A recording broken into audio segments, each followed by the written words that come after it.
American forces in Chad are not combat troops. That's according to the Pentagon. But officials there say because those troops are armed, United States law requires President Obama to notify congressional leaders of this move.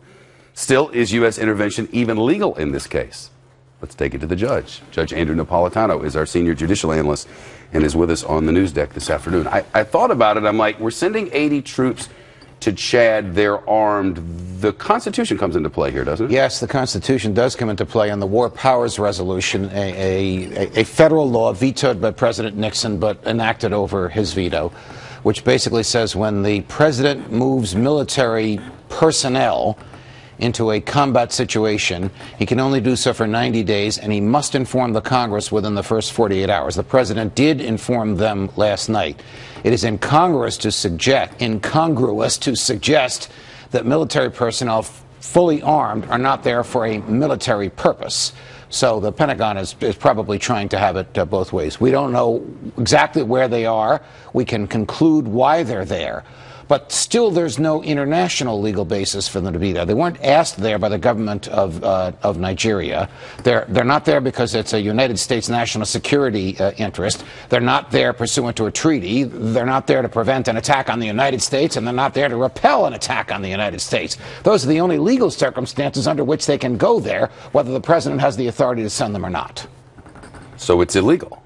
So it's illegal. I suggest we want to help, but this is illegal. Correct. The president probably is doing this because he feels for these girls, as many, many millions of Americans do. But feeling sorry for somebody is not a sufficient basis for sending American men and women into harm's way, especially against the madmen and crazies who kidnapped them in a jungle with which we're unfamiliar. You made to our bookers prior to this segment some analogies talking about how drone strikes have hurt more children than these guys than these people have kidnapped. Yes, the president, and this is extremely relevant this week. You and I talked about the confirmation of soon-to-be Judge David Barron yesterday, the grand ideologue behind the drone strikes, who, when he was in the Justice Department, told the president, "You can use drones to kill anybody you want."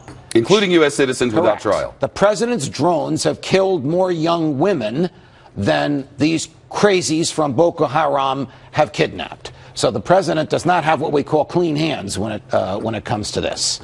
Why is he doing it? Well, the president was, in essence, trying to stop terrorists. Yes. The president was trying to take care of these people aren't trying to do anything positive. These people are trying to make money off little children. Correct. And who wouldn't want to go help them? But the overriding point here is you can't just send the military anywhere you want. Correct. There are 5 reasons. They have to be one of 5 circumstances have to be in play. And the linchpin of all of this is it in a United States national security interest that they be there?